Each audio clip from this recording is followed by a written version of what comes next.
आज हम लोग डिस्कस करेंगे अपने मसल्स वाले टॉपिक में स्लाइडिंग फिलामेंट थ्योरी। चलिए बात नहीं कीजिए, इधर ध्यान दीजिए आप लोग। तो कल हम लोगों ने क्या क्या पढ़ लिया था, एक बार फटाफट से उसको रिवाइज कर लेते हैं। मसल्स के अंदर हमने क्या क्या देखा। फर्स्ट क्लास में हमने मसल्स के बारे में बेसिक इंट्रोडक्शन देखा, मसल क्या है, कितने टाइप्स के मसल्स होते हैं, मस्कुलर टिश्यूज के बारे में देखा। उसके बाद हम लोगों ने फिर क्रॉस सेक्शन ऑफ मसल्स के स्ट्रक्चर देखा। क्रॉस सेक्शन को देखने के बाद हम लोगों ने कल जो है टाइप्स ऑफ प्रोटीन डिस्कस किया। मसल्स के अंदर कितने टाइप्स के प्रोटीन होते हैं, तो हमारे पास दो टाइप के प्रोटीन निकल के आ गए थे। एक हमारे पास एक्टिन प्रोटीन था और दूसरा हमारे पास मायोसिन प्रोटीन था। उन प्रोटीन के स्ट्रक्चर में फिर हमने ये देखा कि एक्टिन जो होता है वो थिन फिलामेंट का बना होता है और मायोसिन जो होता है वो थिक फिलामेंट का बना होता है। फिर हमने ये देखा कि एक्टिन जो है वो दो टाइप के होते हैं। पहले वो ग्लोबुलर शेप में होते हैं, फिर वो फिलामेंट शेप में हो जाते हैं, फिर वो एंटी पैरेलली ज्वाइन होकर रन करना स्टार्ट कर देते हैं। फिर उन्हीं के साथ हमारे पास ट्रोपोमायोसिन करके एक और प्रोटीन होता है जो उनके पैरेलली उनके साथ साथ क्या हो रहा होता है, रन कर रहा होता है। फिर उसी के कहीं कहीं इंटरवल पे छोटे छोटे गांठ जैसा हमारे पास ट्रोपोनिन प्रोटीन जो है बैठा होता है। यहां तक की बात हमने कर ली थी। फिर हमने अगले स्ट्रक्चर मायोसिन के अंदर देखा कि मायोसिन में बच्चा हमारे पास जो मायोसिन है उसके भी मोनोमर्स होते हैं। उसके मोनोमर्स को हम लोग मीरोमायोसिन कहते हैं। अब वो जो मीरोमायोसिन है वो भी दो प्रकार का है। एक हमारे पास हेड है और दूसरा हमारे पास टेल है। हेड वाले को हम लोग हैवी मीरोमायोसिन कहते हैं और टेल वाले को लाइट मीरोमायोसिन कहते हैं। अब जो हेड वाला रीजन है वो क्रॉस आर्म रीजन होता है और उस पर दो साइट्स होते हैं। एक एटीपी बाइंडिंग साइट होता है और दूसरा एक्टिन बाइंडिंग साइट होता है। कल बताया था ना वो सांप जैसा स्ट्रक्चर ऐसे करके बताया था, अगर थोड़ा ध्यान हो तो आप लोगों को।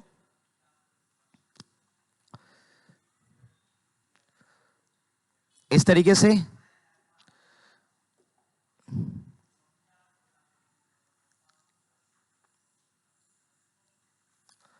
कुछ इस तरीके से स्ट्रक्चर बताया था मैंने। फिर मैंने कहा था इसको अगर तुम कंबाइन तरीके से देखो तो मेरे पास दो साइड थे, एक यहां दो, एक साइड और यहां दो साइड्स। ये वाले कौन से थे हमारे पास, कौन से थे बच्चा, एटीपी बाइंडिंग साइट, याद आ रहा है। और ये ऊपर वाला जो था ये कौन सा था, actin binding site. Actin binding site. यहां तक की बात आई थी हम लोगों ने कल कर रखी थी, है ना, हो गई थी यहां तक की बात, बोलो ठीक है। अब सुनो सब, नेक्स्ट पॉइंट क्या था हमारे पास। अब मैंने कहा था कि ये मेरे पास जो है कंप्लीटली आपका मायोसिन प्रोटीन का स्ट्रक्चर था। ये आपका जो है कंप्लीट क्या है, मायोसिन है। एक्टिन में अगर मैं जाऊं तो एक्टिन का स्ट्रक्चर जो है कुछ इस तरीके से आता है। वो भी एक एंटी पैरेलल चेन होता है इस तरीके से।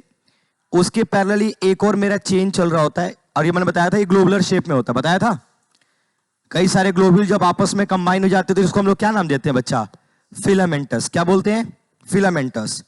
अब वैसे ही अगर मैं एक और एक्टिन को ऐसे ही रन कराऊं पैरेलल मैनर में ही इस तरीके से, ठीक है, इसके ऊपर भी मेरे पास बना होगा क्या, फिलामेंट। इस तरीके से इस पे बना होता है मेरा फिलामेंट। और इसी के जस्ट पैरेलल एक और प्रोटीन मूव कर रहा होता है जिसको हमने कल बताया था, कौन सा प्रोटीन, ट्रोपोमायोसिन। ट्रोपोमायोसिन। उसके बाद कहीं कहीं गांठ जैसे स्ट्रक्चर होते हैं, कहीं कहीं पे उन्हें हम लोग क्या कहते हैं, ट्रोपोनिन। इस तरीके से ट्रोपोनिन जो होते हैं बच्चे मेरे हो रहे होते हैं, ठीक है। ये सब मसल्स का ही फंडा है। ओवरऑल जो फंडा है ये बच्चा किसका है, मेरा मसल्स का ही फंडा है। अब जरा ध्यान दीजिएगा बाबू, सुनिएगा। इस जो कंबाइन ये रीजन है इसको हम लोग एक और नाम से जानते हैं, क्रॉस आर्म। क्या बोलते हैं, क्रॉस आर्म। और ये चूंकि मोटा है, ठीक है, थिक वाला रीजन है, इसलिए इसको हम लोग थिक फिलामेंट भी बोलते हैं, थिक फिलामेंट। और वो जरा पतला है तो इसलिए इसको बोलते हैं हम लोग थिन फिलामेंट, ठीक है। अब ये दो रीजन मेरे पास बनके तैयार हो गए थे। अब इनमें समझने वाली बात क्या है, मैंने कल कहा था आपको कि मसल ऐसे कॉन्ट्रैक्ट नहीं करता। मसल के कॉन्ट्रैक्शन के लिए इन दोनों का आपस में मिलना क्या है, बहुत जरूरी है। लेकिन फिर प्रॉब्लम ये है कि जब तक ये ऊपर क्या है, ये ट्रोपोनिन लगा रहेगा, मायोसिन चाह के भी कभी इसे मिल नहीं सकता, क्योंकि ये बेसिकली करता क्या है, मास्किंग का काम कर रहा होता है। किसका काम कर रहा होता है बाबू? मास्क, कवर करने का काम कर रहा होता है। तो इसको हटाना पहली बात जो हमारी पहली रिस्पॉन्सिबिलिटी है, और हमारा पहला जो है कर्तव्य कह सकते हो कि इसको हटाया जाए पहले, क्योंकि हमें कॉन्ट्रैक्शन कराना, मसल्स है तो कॉन्ट्रैक्शन रिलैक्सेशन तो कराना ही है, और उसके लिए हमें इसको हटाना है। तो इसको हटाने के लिए मेरे को थोड़ी सी चीज ना और समझानी पड़ेगी आपको। देखो, यहां तक की बात हमने कल कर रखी थी, दोबारा रिवाइज करा दिया ताकि एक बार तुम पढ़ने से पहले ये सब चीज तुम्हारे दिमाग में सेट हो जाए बच्चा। देखो, अब बात कुछ ऐसी है, जरा ध्यान दीजिएगा। मान लेते हैं बच्चा, ये मेरे पास कोई नर्व का नॉब है, साइनेप्टियल नॉब बोलते हैं इसको, नर्व वाला पार्ट है मेरा, न्यूरॉन वाला पार्ट है। अब तुम्हें एहसास हुआ, किसी ने एकदम से तुम्हें मारने के लिए दौड़ाया, ठीक है, और तुम्हें भागना है, तो तुम्हें एकदम से एहसास हुआ भाई भागना है, तो तुम्हारे एहसास से काम नहीं ना होता है, तुम्हें एहसास हो रहा हो, तुम भागे ना पा रहे हो। सपना थोड़ी है, सपना में ऐसा होता है ना कि कुछ ऐसा हो रहा है, सपना में इंसिडेंट, तुमको ऐसा लग रहा भागना चाहिए लेकिन तुम चाह के भी नहीं भाग पा रहे हो। सपना में ऐसा होता है कभी? तो ये वाला रियलिस्टिक लाइफ में तो पॉसिबल नहीं, तो सपने की बात होती है। सपना में क्या है कि भाई अगर भागना है तो भागो ना फिर, और भागने के लिए फिर मसल्स का कॉन्ट्रैक्शन बहुत जरूरी है, वरना फिर आपके मस्कुलर बॉडी पार्ट तो फिर स्टैटिक है, वो कहां से आपको भगा देगा। उसको एक्टिवेट करना, फिर भागना, फिर मसल्स का कॉन्ट्रैक्शन, क्योंकि आप अगर अपने फुट स्टेप को आगे बढ़ाओगे तो मसल कॉन्ट्रैक्ट कर रहा होगा, आपके काफ्स जो है वो कॉन्ट्रैक्ट कर रहे होंगे, आपके हैमस्ट्रिंग कॉन्ट्रैक्ट कर रहे होंगे, आपके ग्लूट जो है वो कॉन्ट्रैक्ट कर रहे होंगे, तो ओवरऑल आपका लोअर लिम्ब का मसल कॉन्ट्रैक्ट कर रहा होगा। फिर अगर आप हाथ का यूज कर रहे हो भागने में तो ये मसल्स कॉन्ट्रैक्ट कर रहे होंगे, तो ओवरऑल बॉडी के सारे मसल्स एक्टिवेट हो रहे हैं। तो उसके लिए इंस्टेंट क्या चाहिए मेरे को? क्या चाहिए? इंस्टेंट कॉन्ट्रैक्शन चाहिए ना। और इंस्टेंट कॉन्ट्रैक्शन के लिए इंस्टेंट को एक ऑर्डर जाना चाहिए, एक इंपल्स जनरेट होना चाहिए, एक सिग्नल जाना चाहिए। वो क्या होता है सुनो, जैसे ही हमारा नर्व का एहसास हुआ, ये हमारा नर्व है, नर्व सेल है, इसके अंदर हमारे पास एक केमिकल होता है, उसका नाम है एसिटाइल कोलिन। क्या नाम है बच्चा? Acetylcholine, choline. अब ये एसिटाइल कोलिन जो है ये मान लेते हैं हमारे पास ये पूरा नर्व सेल वाला था, और ये मेरे पास है कोई मस्कुलर सेल। मैंने एग्जांपल दिया आप यहाँ पे, ये नर्व है और ये आपके यहाँ पे मसल्स हैं, ठीक है।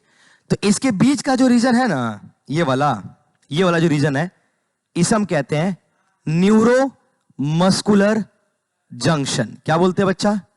Neuro muscular junction. ये जो बीच का सेंटर रीजन है, इसे बोलोगे आप न्यूरो मस्कुलर जंक्शन। अब ये क्या करता है, ये आपके जो है ना, इस जो केमिकल है मेरे पास एसिटाइल कोलिन, इसको इससे कोऑर्डिनेट कराने में हेल्प कर रहा होता है। बीच में रहता है बच्चा मेरे यहां पे इस तरीके से, इसको हम लोग बोलते हैं सारकोप्लाज्मिक रेटिकुलम। क्या होता है बच्चा यहां पे? Sarcoplasmic reticulum. और मैंने कल बताया था सार्कोप्लाज्मिक रेटिकुलम जो होता है वो स्टोर हाउस ऑफ कौन सा ion? Calcium ion, store house of calcium. तो यहां पे सारे क्या पड़े हुए हैं मेरे? सारे पे कैल्शियम पड़े हुए हैं। अब ध्यान से समझना, थोड़ा मैकेनिज्म है, ये सब कुछ एक दूसरे से रिलेटेड है। तो ये सारे इस पे कैल्शियम आयन जो है पड़े हुए हैं। एकदम से क्या हुआ कि तुम्हें लगा कि भागना चाहिए, कहीं से इंपल्स मिला। इंपल्स चूंकि नर्व सेल से ही जनरेट होता है, तो नर्व सेल से जो इंपल्स जनरेट हुआ, जनरेट होने के बाद कुछ इस तरीके से एक्शन पोटेंशियल के फॉर्म में इस पूरे सार्कोलेमा में फैल गया। अच्छा, अगर ये मसल सेल है तो इसका आउटर लाइन कौन सा है? सार्कोलेमा। अच्छा, अंदर वाला रीजन जो है ये कौन सा है? सार्कोप्लाज्म। बोलो बच्चा, अंदर वाला कौन सा है? सार्कोप्लाज्म। साइड वाला कौन सा है? सार्कोलेमा। ये वाला कौन सा ऑर्गेनेलिया है? Sarcoplasmic reticulum. ऊपर कौन सा है? नर्व, साइनेप्टियल नॉब है, मतलब नर्व सेल्स हैं। ये कौन सा मैं लिख देता हूं, इतना कठिन नाम क्यों लिखना, सीधे लिख देता हूं नर्व सेल है। और नर्व सेल में बेसिकली कौन सा पार्ट है? नर्व एंडिंग है, जहां से तुम्हें इंपल्स मिलेगा। और ये एसिटाइल कोलिन क्या है? एक केमिकल है जो कि उस हमारे मैसेज को जो है केमिकल के फॉर्म में पूरा फैला देता है। और ये जो मैसेज जा रहा है पूरे सार्कोलेमा में, ये मैसेज को कहते हैं बच्चा हम लोग एक्शन पोटेंशियल। अच्छा, ये पहली बार तो शायद सुना नहीं होगा आपने ये वर्ड, इससे पहले भी आपको मैंने बताया था। कहां बताया था, याद करोगे सब? हार्ट के अंदर। कहां पे? हार्ट के अंदर। ऐसे नोड, एवी नोड याद आ रहा है? सीनो आर्टियल नोड जो था, वहां से जब एक्शन पोटेंशियल जनरेट हुआ था पुरकेंजी फाइबर से पूरा बट गया था, बंडल ऑफिस वगैरह सब याद आ रहा है कि जब हार्ट कॉन्ट्रैक्ट रिलैक्स हो रहा था, तो ये वैसा ही एक्शन पोटेंशियल होने वाला है बच्चा। तो ये एक्शन पोटेंशियल पूरे सार्कोलेमा में क्या हो जाएगा? फैल जाएगा, पूरा फैल जाएगा। अब पूरा फैलेगा तो जैसे ही ये कैल्शियम वाले रीजन मतलब सार्कोप्लाज्मिक रीजन पे आएगा, आते ही ये एक्शन पोटेंशियल जो है इस पूरे कैल्शियम को यहां से निकाल देगा। सुनो मेरी बात, एक्शन पोटेंशियल जनरेट हुआ कहीं से, स्टिमुलस, यहां से मान लेते हैं कहीं से स्टिमुलस आया, स्टिमुलाई जो है वो कहीं से जनरेट हुआ। स्टिमुलाई का मतलब कहीं से संकेत आया कि भाई साहब कॉन्ट्रैक्शन कराना है। तो उसके लिए पहली बात क्या होगा कि भाई यहां पे हमारे पास नर्व सेल से कहां आएगा चीजें? मसल सेल में आएगा। मसल सेल में आने के बाद तुरंत क्या होगा बच्चा? यहां से सारे कैल्शियम रिलीज हो जाएंगे। जैसे ही सारे कैल्शियम रिलीज होंगे, सुनो सब क्या होगा, पूरे के पूरे कैल्शियम आप कहां आने स्टार्ट हो गए? आपके सार्कोप्लाज्म में। मतलब सार्कोप्लाज्मिक रेटिकुलम से एक्टिव पोटेंशियल का इंपल्स मिलते ही सारे कहां गए? सार्कोप्लाज्म में। अब ये कैल्शियम क्या करते हैं? अब पीछे आते हैं हम लोग। ये वही कैल्शियम है बच्चा जो भागता भागता हुआ आएगा और ट्रोपोनिन को बोलो भगा देगा। ट्रोपोनिन को क्या करेगा बच्चा? भगा देगा। अब ट्रोपोनिन को जैसे ही भगाएगा, क्या ये अब जो हमारा एक्टिन है फ्री हो चुका है? ये एक्टिन है ना? अरे क्या अब ये मास रिश्ता खत्म हो गया है? और जब मास खत्म हो गया तो क्या ये भाई साहब जाके चिपक सकते हैं उसमें? बिल्कुल चिपक जाएंगे। और अगर ये चिपक गए तो कॉन्ट्रैक्शन होने लगेगा और कॉन्ट्रैक्शन हो जाएगा। तो ये पूरा मैकेनिज्म समझ में आया? इसलिए मैं कह रहा था आपको लास्ट क्लास में कि कैल्शियम बहुत बड़ा रोल प्ले करता है बच्चा, हल्के में मत लेना इस कैल्शियम को। और मैंने ये भी कहा था कि लोगों को लगता है कि कैल्शियम सिर्फ बोन के लिए ही रिस्पॉन्सिबल है या बोन्स के ही फंक्शन में उसका मेन रोल है। नहीं, मसल्स में भी बहुत बड़ा रोल प्ले करता है। अब एक बात बताओ, तुम्हारे बॉडी में कैल्शियम नहीं है, तुम्हारे डाइट में कैल्शियम का इंटेक नहीं है, तो क्या उसका डायरेक्ट इफेक्ट तुमको मसल्स में नहीं दिखेगा? क्या तुम्हें दिखेगा? नहीं दिखेगा? क्या तुम्हारा मसल्स प्रॉपर कॉन्ट्रैक्ट हो पाएगा? क्या रिलैक्स हो पाएगा? तो सब खेल किसका है? कैल्शियम का। एक्टिन धरे का धरे रह जाएगा, मायोसिन धरे का धरे रह जाएगा, सब वैसे का वैसे ही पड़े रह जाएगा। क्योंकि जब इसको ऑर्डर देने वाला कैल्शियम ही आयन नहीं बचेगा तो काम किस बात की होगी फिर? बोलो, नहीं आया समझ? तो ये वाली छोटी सी बात थी यहां पे। अब ध्यान से सुनना सब। एनसीईआरटी में एक डायग्राम दिया गया है, कल मैंने बताया भी था उस डायग्राम को स्लाइडिंग फिलामेंट थ्योरी से पहले, कि मेरे पास एक बार ये थोड़ा सा ना प्रैक्टिकली देखिएगा आप लोग इस चीज को। मैं थोड़ा देखता हूं आसपास में कुछ है तो जरा अच्छे से समझाता हूं आपको। रिमोट मिला और पेन है, ये है मेरे पास। देखो सब, देखो अब क्या है, देखो इधर क्या हो गया? क्या ढूंढ रहे हो? तुम भी कुछ ढूंढने लगे क्या? देखो, मान लेते हैं मेरे पास ये क्या है बच्चा? एक्टिन है। क्या है? एक्टिन। एक्टिन जो है, अब इसमें ये जो बटन दिख रहे हैं ना, ये जो बटन वगैरह है, यहां से ये सब क्या है? ट्रोपोनिन है, जिसको अब जो अब यहां से क्या हो चुके हैं? हट चुके हैं। मान लो हट चुके हैं, फिलहाल तो ये रिमोट है, एक्टिन नहीं है, लेकिन अब मान लो क्या है? आपका एक्टिन है। समझ गए? ये रहा मेरे पास। अब मायोसिन को खबर पहुंच चुकी है कि भाई साहब वहां से ट्रोपोनिन भाग गया है। अब आप वहां पे जाके उससे चिपक सकते हैं, उससे जाके जुड़ सकते हैं, उससे जाके कंबाइन हो सकते हैं। ये कुछ ऐसा ही है जैसे एक मूवी का सीक्वेंस है। पुरानी मूवी वगैरह में क्या होता था, मान लेते ये लड़की है, ट्रोपोनिन जो है उसका उसके फादर है, जो कि उसके गेट पे बैठे रहते हैं दिन भर, और ये उसका बॉयफ्रेंड है मान लो, जो चाहता तो है मिलना, लेकिन इन भाई साहब की वजह से मिल नहीं पाता है। तो ये मूवी का सीक्वेंस, खासकर भोजपुरी मूवी वगैरह में देखे हम, खेसारी उसारी की मूवी में से देखे हम, कि लड़की का जो पिता होता है वो गेट के बाहर बैठा रहता है दरवाजे पे, पेपर वेपर पढ़ रहा होता है, लड़की अंदर से इशारा कर रही होती है, हीरो उधर साइड से पीछे से कोई छुप के इशारा कर रहा होता है, कहता है बाप को वहां से हटाना। ठीक है, तो वो बाप तो हटता नहीं है, लड़की कैसे बोले भाई पापा हट जाओ यार वो आने वाला, ऐसा थोड़ी बोल सकती है लड़की। तो अब उसमें कोई क्लाइमेक्स, उसमें एक सीक्वेंस डिजाइन करते हैं कि किसी अपने दोस्त को भेजता है, कौन? जो हीरो होता है बोलता है उस बूढ़े को ना उलझा दे। हम कहीं देखी थे मूवी के एक सीने में था, उसी सीन की हम बात कर रहे हैं। तो वो फिर आता है और उलझा के ले जाता है साइड में। जैसे ले जाता है फटाफट से हीरो यहां पे पहुंच जाता है, मिलन हो जाता है।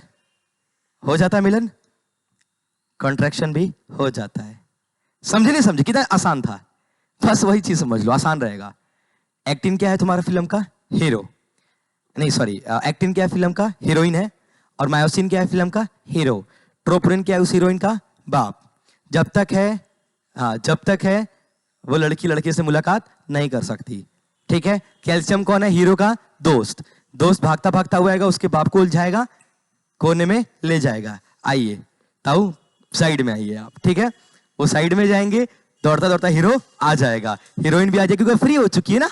तो अब ये फटाफट इस तरीके से बाइंड करेंगे, और बाइंड करने के बाद एक मूवमेंट होगा जिसकी वजह से क्या होगा? मसल्स कॉन्ट्रैक्ट होना स्टार्ट हो जाएगा। अब इसको और डिटेल में समझाते हैं, बट ये थोड़ा फील करो, ऐसे मूवमेंट हो रहा है, ऐसे मतलब जैसे लगेगा मूवमेंट होगा, जैसे लगेगा मूवमेंट होगा। लेकिन इस प्रोसेस में एनर्जी का खर्च होता है। आपको मैंने मायोसिन में एक एटीपी के साइड ही बता रखा है, जहां पे एटीपी जो है वो एनर्जी कंज्यूमिंग प्रोसेस को बताता है कि हाँ इस काम में एनर्जी खर्च हो रहा है।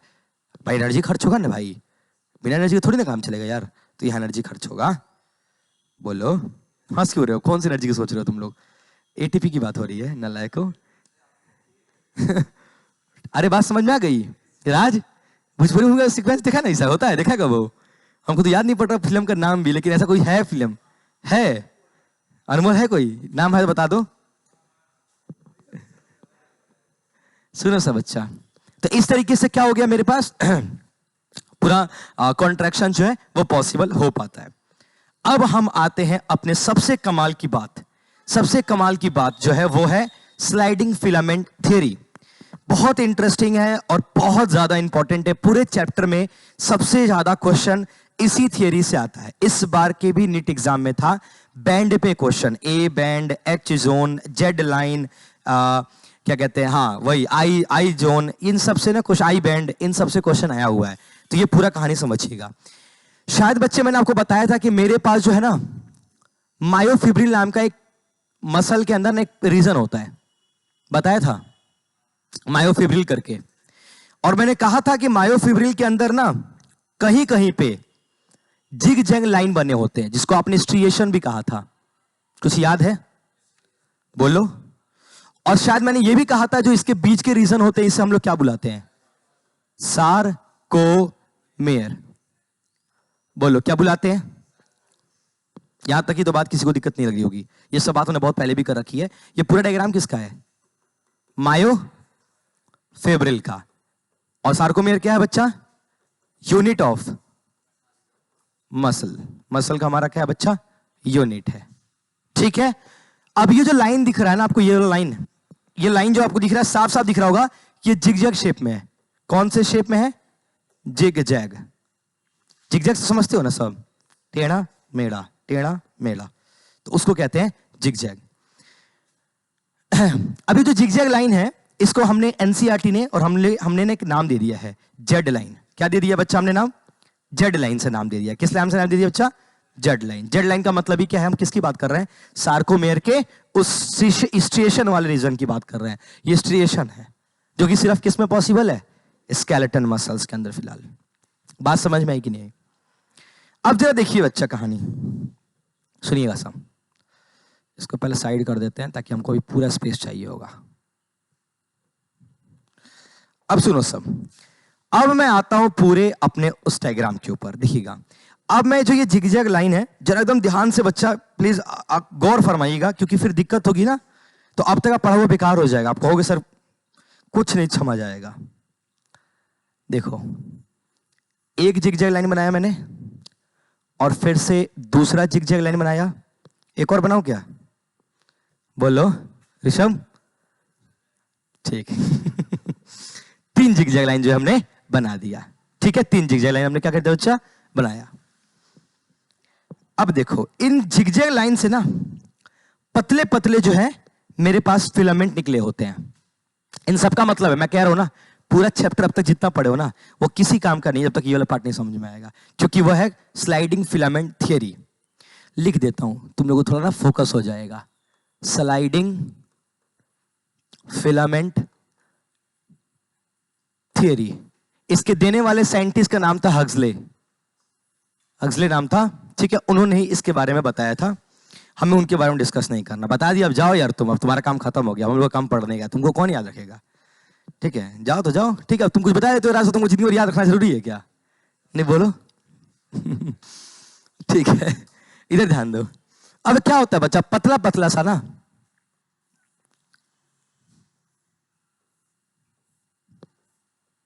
इस तरीके से ना लाइन निकला रहता है, ठीक है। एक काम करो, इसको थोड़ा सीक्वेंस में बताना ज्यादा अच्छा रहेगा, ताकि फिर तुम्हें फिलामेंट समझ आएगा। स्ट्रेट लाइन में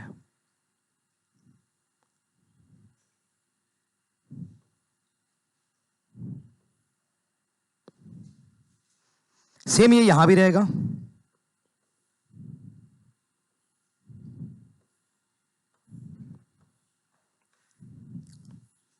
अगेन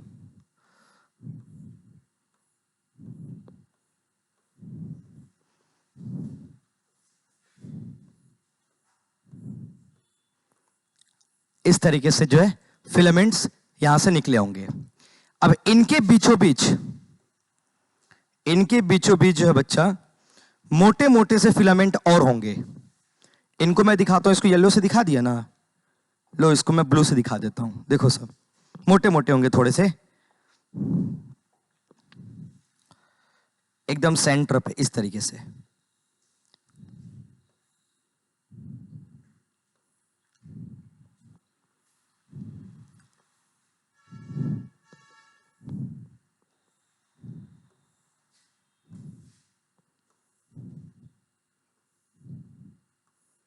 ठीक, ये एकदम सेंटर पे इस तरीके से लोकेटेड होंगे। ये डायग्राम बहुत अच्छे से आना चाहिए आपको। अब सुनो सब कहानी क्या है। अब हम लोग आते हैं कहानी के पूरे एक्चुअल पार्ट पे।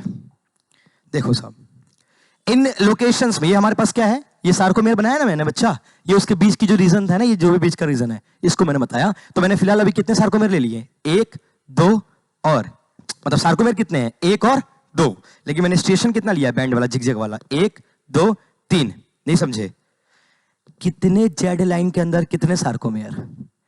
3 जेड लाइन लिए हो ना, तो कितने सार्कोमेयर हैं? तो नहीं आए बात समझ। अगर 4 लिए होते जेड लाइन तो कितने हो जाते हैं? अगर 50 लिए होते तो कितने होते हैं? हम बोला 25 बोलोगे तुम लोग। 4 में 2 तो 50 में 25, ऐसे 50 में 49। धीरे अच्छा क्वेश्चन बन सकता है अगर बनाया जाए तो।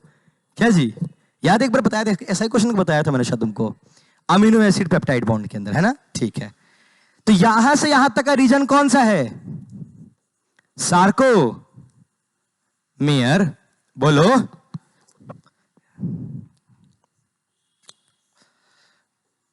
Sarco mayor. समझ आ गई बात? अब सुनो सब, इस लाइन को कौन सा लाइन बुलाते हैं बच्चा? Z line. अरे अभी जस्ट बताया ना भाई, जिगजैग है। ये भी कौन सा है? Z line. और ये भी कौन सा बच्चा? Z line. कोई दिक्कत नहीं ना यहां से यहां तक में? अब सुनो सब, ये जो आपको मायोसिन दिख रहा है, ये मायोसिन ब्लू वाला बनाया मैंने, ये जो पूरा मायोसिन दिख रहा है बच्चा, ये थोड़ा इधर घुस गया है, आप लोग संभाल लेना उसको। ये जो पूरा मायोसिन वाला रीजन दिख रहा है आपको, ये पूरा मायोसिन वाला रीजन, इसको हम लोग बुलाते हैं एच बैंड। क्या बुलाते हैं? H band. किस नाम से बुलाते हैं? H band. सिर्फ मायोसिन वाले रीजन को बोल रहा हूं मैं। कंप्लीटली क्या बुलाओगे? H band. ये थोड़ा ना ओवरलैप रहता है, इसको ना मैंने थोड़ा बड़ा कर देना है ताकि, हाँ रुक जाओ, अच्छा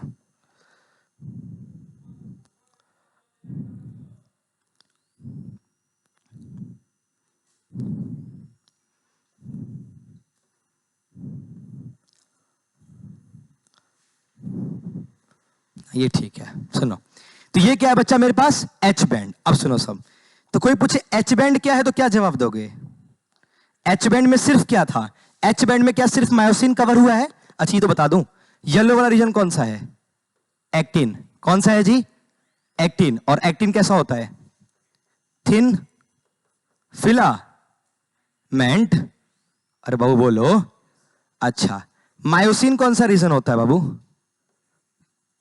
थिक फिलामेंट, इसलिए मैंने उसको ब्लू से दिखाया ताकि थिक लगेगा आपको, थोड़ा मोटा मोटा दिखेगा, थिक फिलामेंट। अब सुनो सब कहानी में ट्विस्ट क्या है। थिन थिक तो समझ में आ गया।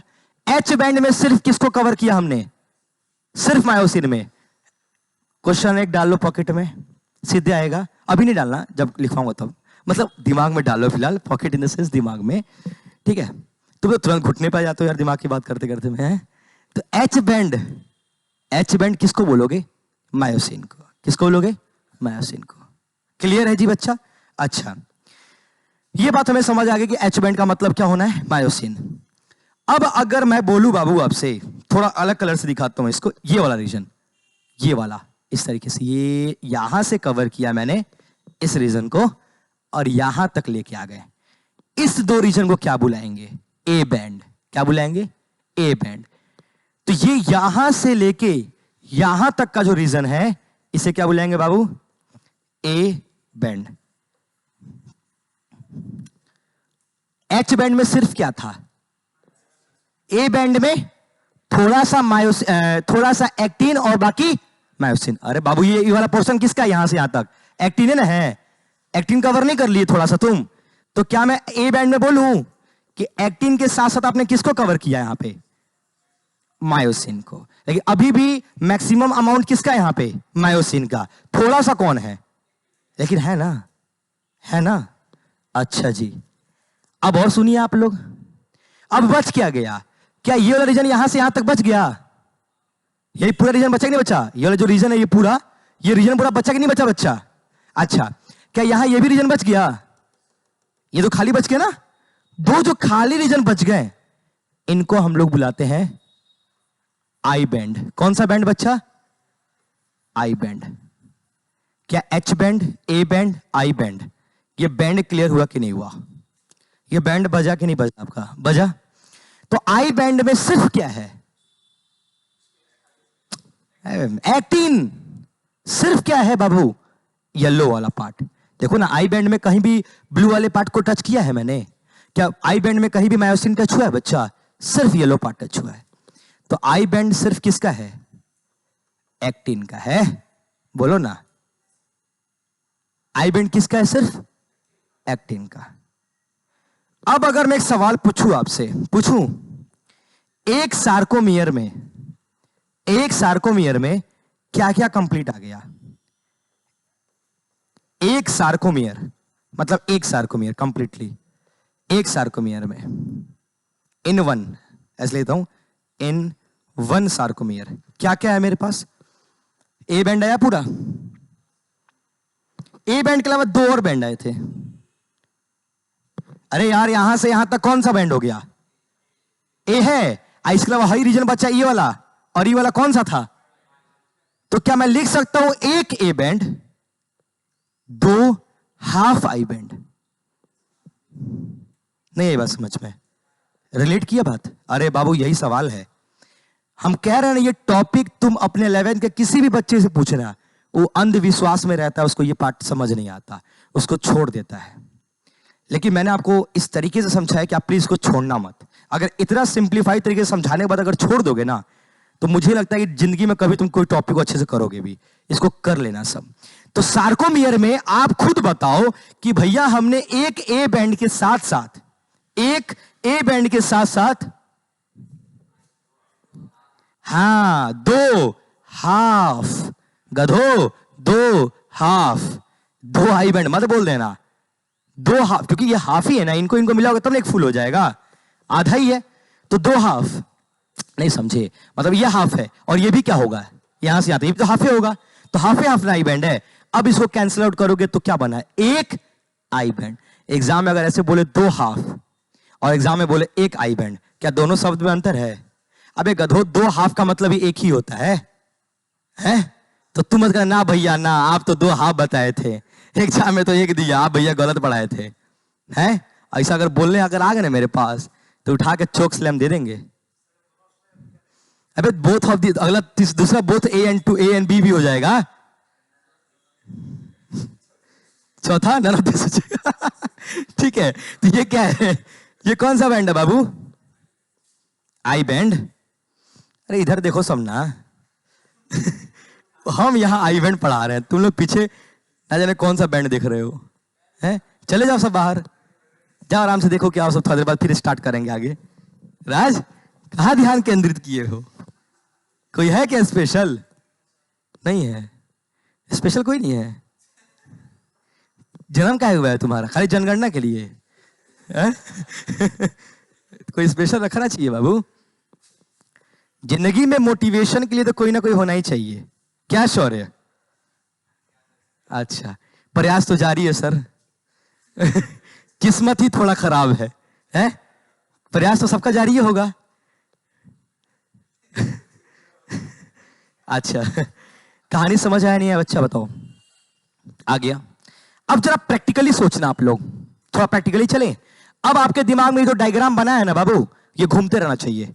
खुद सोचो, भैया ने पहले क्या किया? पहले जिगजैग जिगजैग 3 लाइन बना दिया, फिर पतला पतला एक्टिन जोड़ा, फिर बीच में मोटा मोटा मायोसिन जोड़ा, फिर पूरे मायोसिन को ए बैंड बोला, एच बैंड बोला, फिर कुछ एच को मतलब कुछ मायोसिन को और थोड़े पार्ट एक्टिन को कवर करके ए बोल दिया, फिर जो बचा खसा पार्ट था उसको आई बोल दिया, जेड लाइन को जेड जो हमारे पास जेड जैसा शेप का था उसको जेड लाइन बोल दिया।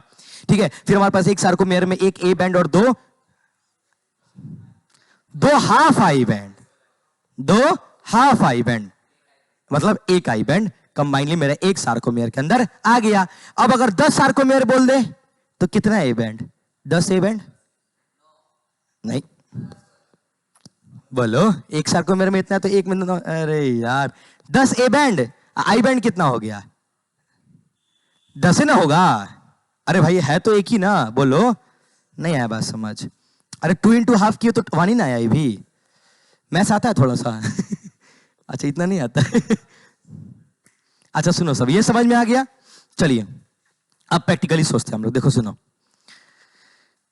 हमें कॉन्ट्रैक्शन कराना है बाबू। क्या कराना है? कॉन्ट्रैक्शन। तो कॉन्ट्रैक्शन में क्या होगा?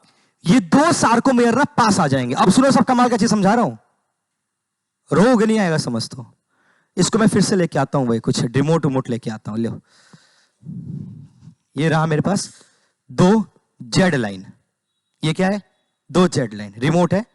अब देखो सब, रिमोट हुआ, ये ना गुम हुआ था, पीके पहुंच गया था इसी को लेने के लिए। आज मेरे पास 2 है। ठीक है, कहां है? बुलाओ उसको। अब क्या देखो, ये 2 जेड लाइन है। अगर कॉन्ट्रैक्शन करा रहे हो तो कॉन्ट्रैक्शन में चीजें पास आती है दूर जाती है? पास, बोलो। अरे कॉन्ट्रैक्शन में चीजें और रिलैक्सेशन में दूर जाती है। ठंड का दिन आ रहा है, आ रहा कि नहीं आ रहा है? तो आप क्या चाहोगे, लाइफ में कॉन्ट्रैक्शन हो या रिलैक्सेशन हो? प्रयास तो कॉन्ट्रैक्शन का ही रहेगा ना। हंस रहे यार तुम लोग, छोटी छोटी बात तो पता नहीं कहां दिमाग दौड़ा लेते हो। राज कितना चिल रहता है एकदम, उसको पता है कॉन्ट्रैक्शन मींस पास आना। लेकिन तुमने कॉन्ट्रैक्शन में कुछ और भी चीज अपने दिमाग में विजुलाइज कर ली, और मैंने ठंड बोल दिया तो कुछ और ही कर लिया होगा, है ना? तो ठरकियो, थोड़ा सुधर जाओ तुम बच्चों। अब क्या हुआ बच्चा? नहीं, ये उम्र जो है ना, ये जो उम्र में ऐसी चीजें हो जाती हैं, तुम्हें हर चीज में ना वही चीज थोड़ा दिमाग में घुस जाता होगा। ठीक है, तो होता है, कोई बात नहीं। अगर ऐसा हो रहा है तो तुम नॉर्मल हो, पता है ना? हाँ। नहीं, अगर ये तुम्हारी बात, ये सब चीजें बोलने के बाद अगर तुम्हारे दिमाग में जो अभी आया था, अगर वो चीजें आ रही हैं, it means you are normal, आप ठीक हो। अगर ये दिमाग में नहीं आ रही है सब चीजें तुम्हारे इस उम्र में, अगर ये सब चीजें दिमाग में नहीं आ रही है, तो चिंता का जो विषय है बाबू। तो आप अपने ऊपर चिंता व्यक्त करना पड़ेगा आपको फिर, क्योंकि फिर इस उम्र में तो अभी कुछ सालों पहले लोगों की शादी 3-4 बच्चे हो जाते थे। तुम ना पढ़ रहे हो, आज से अगर मान लेते तुम 50 साल पहले अगर जन्म हुआ होता तो अब तक तुम बच्चों के बाप बने होते, एक को गोद में लेके, एक को कमर पे लेके घूम रहे होते। तो इस उम्र में अगर ये सब चीजें तुम्हारे दिमाग में नहीं आ रही है थोड़ी बहुत भी, तो ये चिंता का विषय है बाबू। फिर तुमको अपने उपचार पर ध्यान देना पड़ेगा। कौन से उपचार पता ही है ना तुम्हें? कभी ट्रेन से गए हो, इधर के सफर किए हो इधर? तो देखिए उधर दीवार पे कुछ एक डॉक्टर वॉक्टर का बारे में लिखा रहता है। लिखा रहता है कुछ डॉक्टर, वो पता नहीं कौन कहां से पढ़ के आए होते हैं। ये डॉक्टर कभी रियल में देखे नहीं मेरे को, बस हर स्टेशन में जाकर नाम बदल जाता है इनका, बाकी सबके अंदर एक ही स्पेशलाइजेशन है। है ना? तो ये, हाँ। अच्छा, हमारा सोसाइटी भी कितना अजीब है ना बच्चा, कभी इन सब चीजों के बारे में खुल के बात नहीं करता। कभी किसी से बोलो ऐसी बातें, ओ ये रहे भगवान कितना गंदा आदमी है यार, हे भगवान। एक सेकेंड, इसी गंदा आदमी, इसी गंदे प्रोसेस से इसकी जन्म हुई है ना? अगर हर कोई इस प्रोसेस को गंदा करने लगे तो हमारी स्पीसीज कंटिन्यूटी तो खत्म हो जाएगी ना। अब हर कोई कहे ए ना ना, it's a bad thing, it's a खत्म, एकदम बेकार चीज है। तो अगर ये बेकार चीज हो जाएगा तो जनसंख्या कैसे बढ़ेगा? हैं? तो लोग कैसे बोल देता है सब इतना गंदा एकदम अश्लील ये वो। बेटा अश्लील नहीं है। जिस तरीके से खुल के विचार आपका एक डाइजेस्टिव सिस्टम पे होता है, जिस तरीके से खुल के विचार आपका सर्कुलेशन सिस्टम पे होता है, उसी प्रकार से खुल के विचार आपके रिप्रोडक्टिव सिस्टम पे भी होना चाहिए। नहीं, बहुत लोग, तुम ना कर रहे हो, तुम बायोलॉजी वाले हो, कभी मैथ्स वाले के सामने सब बात करके दिखाओ। हो कितना गंदा आदमी है यार ये। लड़कियां अगर आसपास हो मैथ्स वाली और उनके सामने सब बात छेड़ दो, मैं तो टीचर हूं ना, मैं तो देखता हूं बच्चों के रिएक्शंस। हाँ, तो ये सब स्पेशल नॉलेज दिया जाता है ना। वो तो चलो आज हमारे टाइम पर थोड़ा सा ये सब नॉलेज लोगों को बांटा जाना स्टार्ट किया गया है, सेक्स एजुकेशन पे लोग खुल के बात करना स्टार्ट कर दिए हैं। तो पहले सोचो एक टाइम पर कितना गंभीर विषय हुआ करता था ये, किसी के सामने ऐसे बोल देना, लोग अलग ही नेचर से समझता था कि यार इसको बताइए, इसके माने में ये सब है। अब नहीं होना चाहिए, बिल्कुल कभी भी नहीं होना चाहिए। पहले था इसलिए ना लोगों को समझदारी नहीं थी। पहले के लोगों में लोगों को लगता है मरते क्यों थे, लोगों को लगता है यार अक्सर कुछ और डिजीज से मर जाते, लेकिन पहले में लोगों का मरने का अगर रेशियो देखा जाए ना तो अक्सर रिप्रोडक्टिव डिसऑर्डर हुआ करता था। लेट अब हो रहा है। अच्छा अच्छा सही कह रहे हो। नहीं तो बाबू, जनसंख्या इतना बढ़ रहा है तो उसके नियंत्रण के लिए आप समझाइए, जनसंख्या रोक पर समझाइए। पहले लोगों को समझदारी नहीं थी इसलिए रोक नहीं था ना। पहले को लोगों को था बस पॉपुलेशन बढ़ाना, एक ही मिशन, धरती पे मेरा जन्म इसलिए हुआ है खूब बच्चे करूं मैं। पहले लोग यही ना विचार था, गांव का गांव बस जाता था बाबू। अब में देखो पहले गांव कैसे होते थे, यादव पट्टी, लाला पट्टी, बाबू साहेब पट्टी, हई पट्टी, पट्टी पट्टी टोला पट्टी बनता कैसे था, एक इंसान का योगदान होता था उसमें, ठीक है। इतना सारा बाबू अपना कंट्रीब्यूशन होता था उसका। लोग पहले भूल जाते थे कि उनका ये भी कोई बच्चा है, वो एकदम से बाप पापा है, तू कब हुआ है। तो इस तरह के लोग, क्योंकि अभी तो भाई जिसके 12-13 बच्चे हो तो जाहिर सी बात है वो इंसान भूल जाए।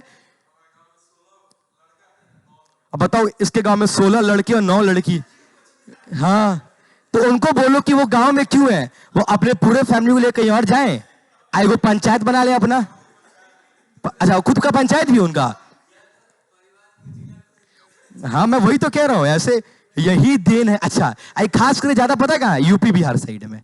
हमारे यहाँ ना पता है, हमारे यहाँ बच्चे पैदा करने का ना एक ही मकसद होता था, अगले ने 5 करा तो मैं 6 करूंगा। कल को भविष्य में अगर मेरी उससे भिड़ गई तो मेरे पास सैन्य बल जो है वो ज्यादा रहना चाहिए। सैन्य बल जो होता है ना, ताकत, मेरे 6 लौंडे खड़े होंगे लाठ लठ लेके, उनके 5 खड़े होंगे। अगला देखा बहुत 6 का प्लानिंग में है, चलो जी 7 की तैयारी करते हैं, राज तिलक की करो तैयारी है, आ रहे हैं अगले, ठीक है। तो इस तरीके से होता था। चलो छोड़ो, हम लोग बायोलॉजी वाले तो हम लोग खुल के इस पे विचार रख सकते हैं, मैथ्स वाले क्या समझेंगे। चलो, और आर्ट्स और कॉमर्स वाले तो पूछो ही मत। मैथ्स वाले चलो फिर भी थोड़ा बहुत रिलेट कर लेते हैं क्योंकि साइंस वाले होते हैं, आर्ट्स कॉमर्स वाले तो पता ही नहीं चलता उनको। चलो, अब क्या है बच्चा, अगर कोई चीज कॉन्ट्रैक्ट करेगा तो चीजें क्या होंगी बच्चा, करीब आएंगी, बोलो पास आएगी ना। तो अगर पास आएगा तो मायोसिन तो वैसे का वैसे ही है, जिगजैग लाइन इधर आ गया, ये वाला जिगजैग लाइन भी इधर आ गया, बोलो तो ये इधर आया इधर आया। थोड़े वक्त के बाद अगर मैं इसका छोटा सा डायग्राम दिखा दूं तो ये जो मेरे पास जिगजैग लाइन है ये इस तरीके से, क्या ये पूरा मायोसिन में इन्वेड हो जाएगा इस तरीके से, बताओ। ये एक्टिन मान लेते हैं, आई बीच वाला मायोसिन है, कुछ इस तरीके का डायग्राम दिखेगा हमको, बोलो बोलो, ये पूरा सिकुड़ गया कि नहीं सिकुड़ गया। तो एक बात बताऊं, पूछूं मैं तुमसे, जब कॉन्ट्रैक्शन होगा तो किन किन चीजों के साइज में कोई चेंजेस नहीं होगा, बोलो किन किन चीजों के साइज में कोई भी डिफरेंस नहीं होगा। क्या ए बैंड में कोई बदलाव आएगा, ए बैंड तो अभी का वैसे ही रहेगा, बोलो, क्योंकि जब मायोसिन और एक्टिन जब है तो कहां से बदलाव आएगा, ए बैंड वैसे ही रहेगा। क्या मायोसिन भी वैसा ही रहेगा और क्या एक्टिन भी वैसा ही रहेगा, बोलो, क्योंकि अब बताओ ना, अगर तुम सिकुड़ा रहे हो तो इसमें एक्टिन के साइज में कहां कोई चेंज आ रहा है। अरे तुम चीजों को अगर सिकुड़ा रहे हो तो एक्टिन के साइज में कहां कोई चेंज आ रहा है, तो ऐसे ही नहीं रहेगा। हाँ, बस ये कि थोड़ा नजदीक आ जाएंगे ये लोग, तो एक्टिन के साइज में तो कोई चेंज आएगा नहीं, और ना ही मायोसिन के साइज में कोई चेंज आएगा। और जब एक्टिन मायोसिन कांस्टेंट तो ओवरऑल मेरा ए बैंड भी कांस्टेंट रहेगा ना, बोलो। तो मेरे पास क्या नहीं बदला, तो याद रख लेना, आम नहीं बदलता है, आम कभी नहीं बदलता, ये नोट करने वाली बात है। आम आम नहीं चेंज होता कॉन्ट्रैक्शन में। आम बोले तो एक्टिन, ए बैंड, मायोसिन, याद रख लेना सब। और बाकी जो बचा सब बदल गया होगा, याद रहेगा। तो इसी पॉइंट के साथ मैं आपका ये स्लाइडिंग फिलामेंट थ्योरी जो है इसका अंत करता हूं, और उम्मीद करता हूं कि आप लोग इसको अच्छे से पढ़ लोगे, रिवाइज कर लोगे। हम लोगों ने चीजों को बहुत डिटेल देख लिया है। एक बार चाहो तो इसका फोटो खींच लो तुम लोग, ठीक है? जस्ट क्लिक अ फोटो। ये वाला बात समझ आया था, नहीं आया था बच्चा? हाँ तो ग्रुप डलेगा, अरे ये डाल देगा, आयुष खींच के डाल देता है ना बच्चा। ना ना सही तो खींचता है।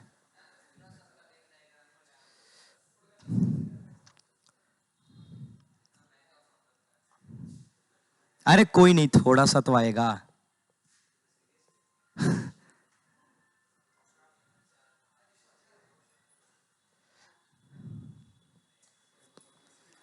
राज समझ आ गया? कहानी क्लियर है? और ध्यान है ना बोला? और नहीं बताया अभी?